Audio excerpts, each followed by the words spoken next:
Now look at what is happening in the physical silver market. Before Friday's crash, when silver was still trading at 121, mints around the world were already struggling to keep up with demand. Perth Mint in Australia had suspended wholesale orders because the backlog was too large. They simply could not fill the demand. The US Mint had halted Silver Eagle sales. Dealers were defaulting on deliveries. The price was at $121 and you still could not buy physical silver easily. Now the price is $75. Try buying an ounce today. Call your dealer. Check the online retailers. See what kind of premium they are charging over the spot price. See if they even have any inventory at all. The paper price says $75.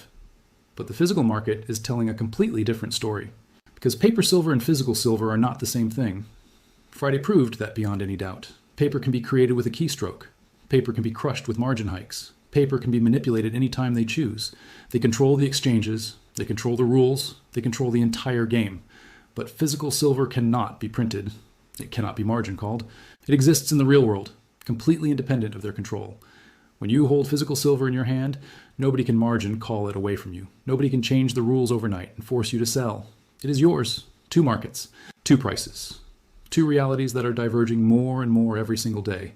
While America was panic selling on Friday, and while traders were getting liquidated left and right, while the paper price was crashing 37%, China was buying.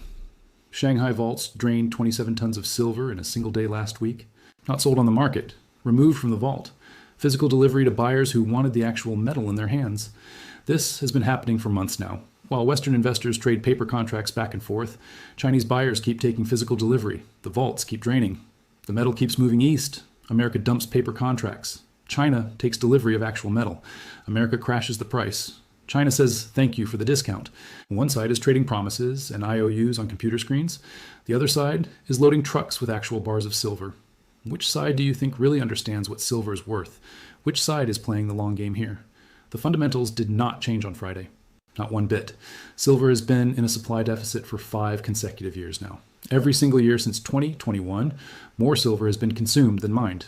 The cumulative deficit is over 800 million ounces. That is nearly a full year of global mine production that simply does not exist. Industrial demand is exploding. Solar panels, electric vehicles, electronics, AI data centers, military systems, they all need silver. And that demand grows every single year. It is accelerating. Meanwhile, supply cannot keep up. There have been no major new silver discoveries in years. Ore grades are declining at existing mines. It takes a decade to bring a new mine online, even if you find silver today. Production costs keep rising. It is getting harder and more expensive to pull silver out of the ground. Demand rising, supply constrained, deficit growing. None of that changed because of one crash. The deficit is still there. The demand is still growing. The supply is still constrained. The fundamentals did not blink. What changed on Friday is a paper price, a number on a screen, a number that is controlled by futures contracts and margin requirements. Paper prices can be manipulated. Physical supply and demand cannot. After the 1980 crash, silver eventually recovered. After 2011, silver eventually recovered. Both times it went on to make new highs. They can suppress prices. They have the tools to do it, but they cannot do it forever. Eventually, physical reality wins out. It always does. You simply cannot fake supply and demand forever. The question is timing. And nobody knows that answer. Not me, not anyone.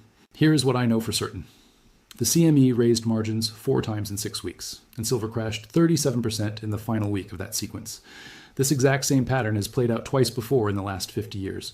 Both times, silver eventually recovered. China controls most of the world's silver refining, and they just implemented export controls on it. Meanwhile, America crashed the paper price. Central banks around the world are selling US treasuries and buying gold at the fastest pace we have seen in decades. The physical market was already broken before Friday. Now it is even worse. The gap between paper prices and physical availability is wider than I have ever seen it. What I do not know is whether 75 is the bottom. Could silver go down to 50? Yes, it absolutely could. Could it bounce back to 100 next month? That is also possible. Nobody knows for sure. And anyone claiming certainty right now is either lying to you or trying to sell you something. But here is what stays with me. If silver truly does not matter, why do they keep doing this? Why run the exact same playbook 3 times in 50 years? Why coordinate margin hikes right before crashes? Why does the CME care so much about the price of a metal?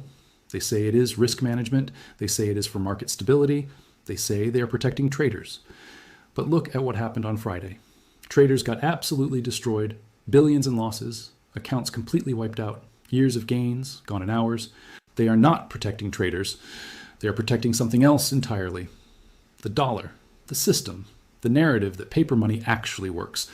The fact that they keep doing this, the fact that 3 times in 50 years they have crushed silver whenever it started to run, the fact that they simply cannot let it trade freely. That tells you exactly what silver threatens and exactly what they fear. In 1980, they told you they crushed silver to stop manipulation. In 2011, they told you they raised margins to ensure market stability. In 2026, they are going to tell you this was just a healthy correction. Normal market behavior. Nothing to see here. But you can see the pattern now. The margin hikes, the coordination, 1980, 2011. Now, China accumulating while America dumps. Central banks choosing gold over treasury bonds.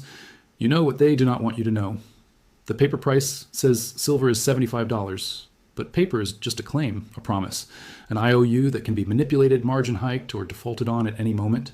Metal is real. It exists in the physical world. It cannot be printed by a central bank. It cannot be hacked. It cannot be frozen by any government.